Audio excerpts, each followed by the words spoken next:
রাফিনহার নজর কাড়া হ্যাটট্রিকে 7-0 গোলের বড় জয় পেয়েছে বার্সেলোনা। ম্যাচে একাই 3 গোল সাথে 2 অ্যাসিস্ট করে ম্যাচ সেরার পুরস্কার পেয়েছেন রাফিনহা, যেখানে বার্সেলোনার প্রতিপক্ষ ছিল ভ্যালাডোলিড। ম্যাচে রাফিনহা শুরু থেকে শেষ পর্যন্ত ছন্দময় পারফরম্যান্স করেছেন।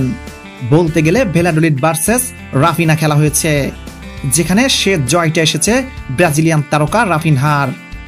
আজকের পর্বে রাফিনহার ম্যাজিক্যাল হ্যাটট্রিক নিয়েই আলোচনা হবে রাকিব হাসানের প্রতিবেদনে।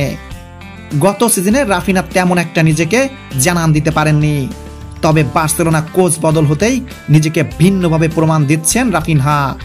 গত সপ্তাহেও লা লিগার সেরা একাদশের জায়গা পেয়েছিলেন রাফিনহা। এবার লা লিগায় নিজের প্রথম হ্যাটট্রিক করে ফেললেন রাফিনহা।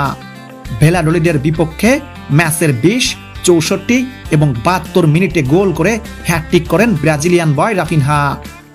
সাবিওর ইনজুরির কারণে ব্রাজিল দলে ডাক পেয়েছেন Lucas মৌরা।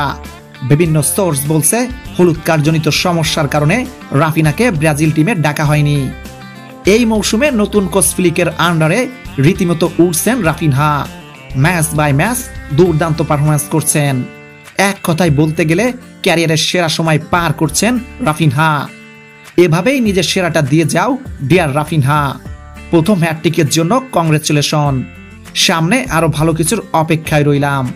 Always best of luck. ধন্যবাদ এতক্ষণ সাথে থাকার জন্য। আর হ্যাঁ, ব্রাজিল ফুটবলের বিভিন্ন আপডেট পেতে আমার চ্যানেলটিকে সাবস্ক্রাইব করুন।